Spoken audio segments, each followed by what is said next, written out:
जो योगीराज श्री शक्ति पुत्र जी महाराज ने हमें अपने आशीर्वाद के माध्यम से दिया है, हम उस पर चलते हैं और इन्हें बताते हैं कि जिस भाषा का इन्हें उपयोग किया है वह भाषा क्या है और इन्हें बोलना चाहिए या नहीं बोलना चाहिए।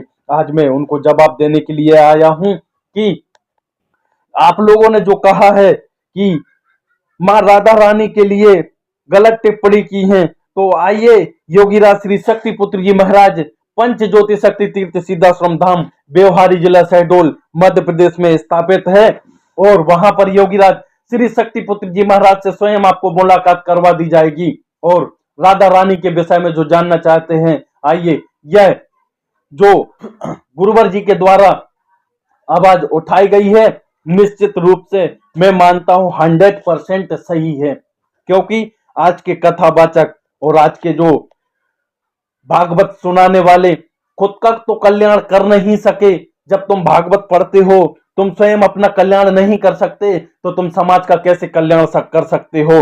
लेकिन ठीक है, आप कथा करते हैं, भागवत करते हैं, हमें उससे क्या लेना देना है। आप अच्छी बात है, कथा करिए, इससे हमारे धर्म का और सनातन धर्म का भी प्रचार होगा, बहुत अच्छी बात है। लेकिन आप अगर माता भगवती आदि शक्ति जगत जननी जगदम्बा को नीचे दिखा करके और माँ राधा रानी को आप सर्वश्रेष्ठ शक्तिशाली बताओगे तो इस पर आवाज उठाई जाएगी, क्योंकि माता राधा रानी जो है वह एक दिव्य अंश हैं, लेकिन इस सृष्टि की निखिल ब्रह्मांड की रचयिता माता भगवती आदि शक्ति जगत जननी जगदम्बा है।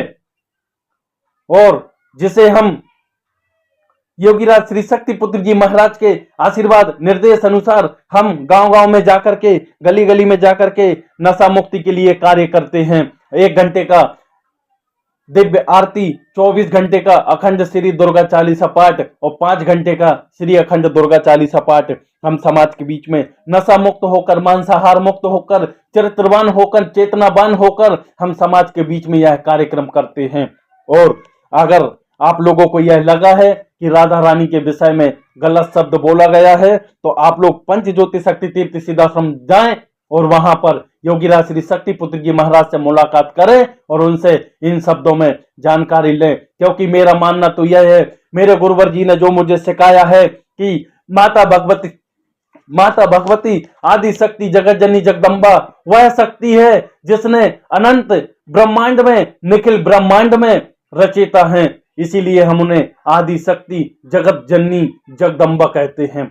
हाँ, मानते हैं कि राधा रानी अवतार अंश हैं और राम भी आए, कृष्ण भी आए, यह सब अवतार अंश थे। ब्रह्मा विष्णु महेश ये भी अवतार अंश हैं, लेकिन आप कहो कि नहीं, मूल आधार पर यही सृष्टि के रचयिता हैं, तो यह गलत है। हम आप लोगों से यही निवेदन करेंगे, आइए हम भगवती मानव कल्याण संगठन के द्वारा कदम से कदम मिला करके चलते हैं और योगीराज श्री शक्ति पुत्र जी महाराज के आशीर्वाद निर्देश अनुसार हम काम करते हैं। और जो गुरुदेव जी के द्वारा यह आवाज उठाई गई है, यह कोई गलत आवाज नहीं है। आज कथावाचक और भागवत करने वाले लोग राधा रानी को, छोटे छोटे बच्चों को राधा रानी के रूप में बना करके और गलियों में नचाते हैं, मंच पे नचाते हैं। दिन भर इनकी भागवत कथा होती है और रात में उसी जगह पर जुआ के अड्डे बनाए जाते हैं, रात में उसी जगह पर जुआ खेला जाता है। और इनकी अगर बोलने पे आए तो अनंत तरह की इन लोगों की गलतियां हैं, लेकिन मैं ज्यादा कुछ नहीं बोलूंगा, आप लोगों से यही निवेदन करूं। और दूसरी चीज, इन लोगों के माध्यम से जो आवाज उठाई गई है, यह शक्ति पुत्र जी महाराज की आवाज को दबाने के लिए ये लोग आवाज उठा रहे हैं। हम आज आपसे यही निवेदन करेंगे। आइए आगे की कार्यक्रम की ओर। जय गुरुवर की, जय माता की।